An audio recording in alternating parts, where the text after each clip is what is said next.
Practice for section 4.5. We need to find the slope of these lines. They're graphed in a coordinate plane. You can clearly see multiple points. All you need to do to find slope is count your rise and your run. So you need to count vertically and horizontally. Notice how this line goes uphill. That means that your slope is going to be positive. It's going to be a fraction. We're going to have a rise and a run.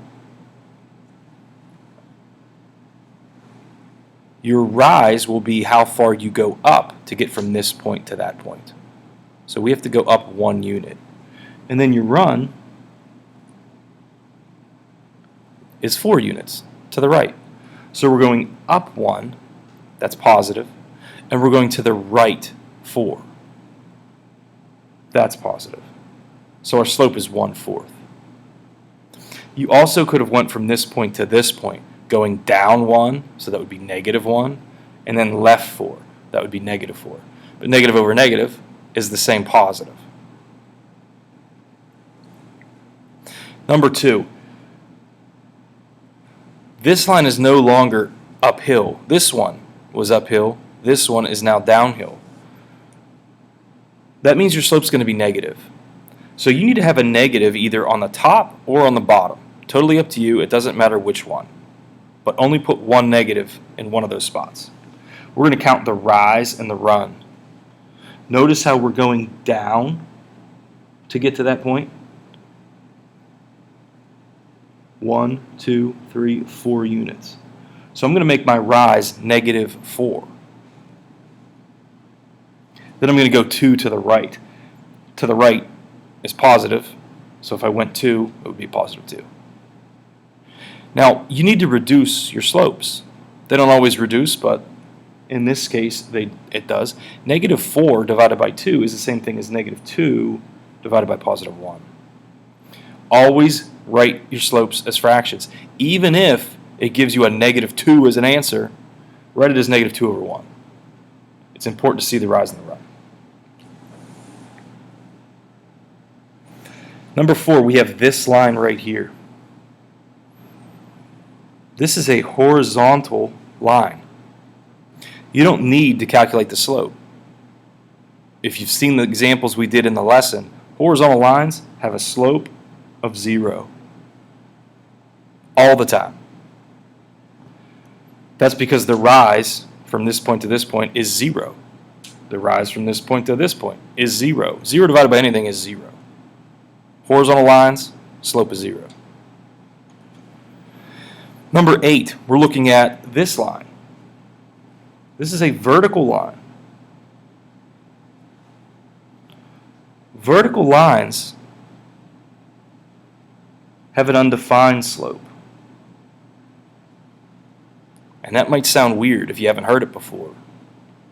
But that comes from your run from this point to this point. We're not moving left or right to get to here. So your denominator is 0. So you have a number divided by 0, which you're not allowed to do. You cannot divide by 0. So the slope is an undefined operation.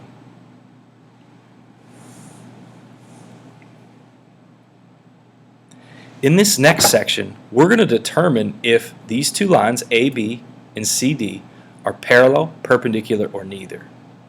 So the first thing you got to do is calculate the slope of line AB, then calculate the slope of line CD. We don't have a graph, so what we're going to do is use our formula to find our slopes.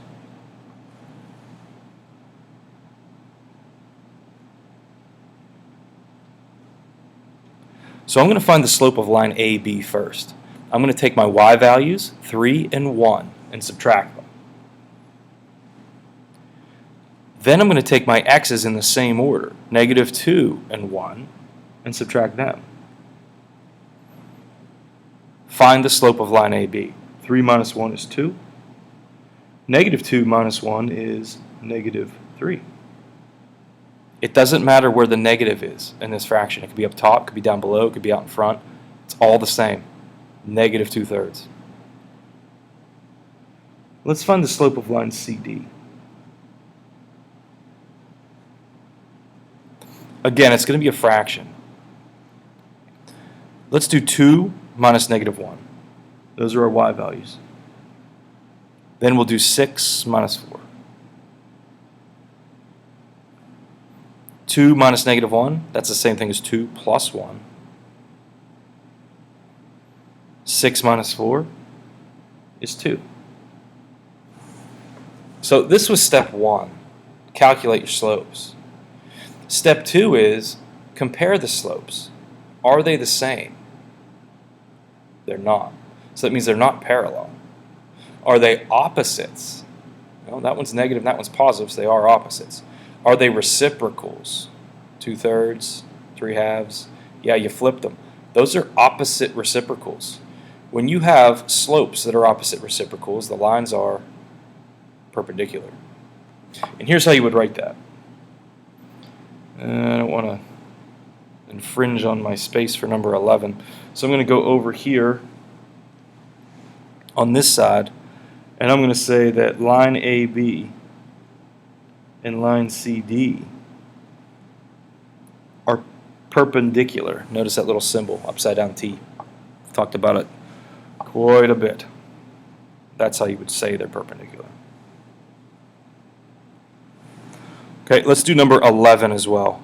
We're going to find the slope of this line and the slope of this line.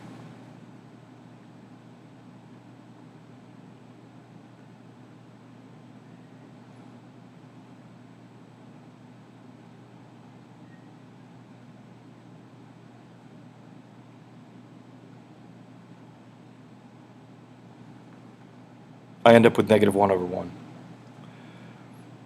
Find the slope of line CD.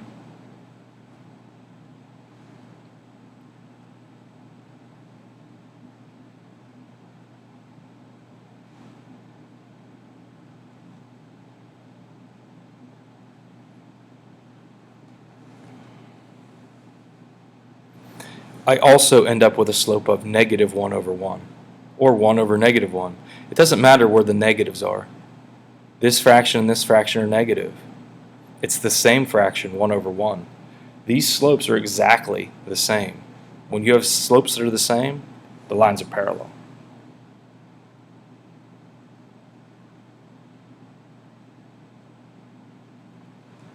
And that's how you show that.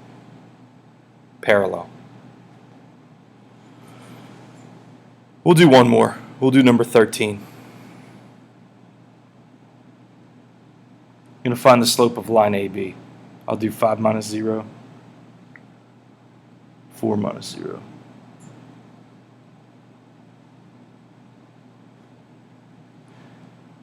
And find the slope of line CD. I'll do 3 minus negative 4, and 0 minus 5. 3 minus negative 4, when you subtract a negative, it's like adding a positive. It gives you 7 over negative 5. Now compare these two. Are they the same fraction? No. Are they opposites? One's positive, one's negative? Yes. Are they reciprocals? 5/4, 7/5?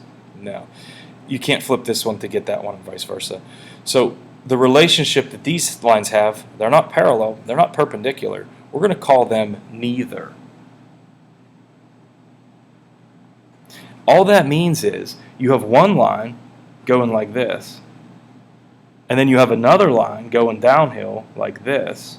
They do cross, but they're not going to cross at a right angle. That's all that means.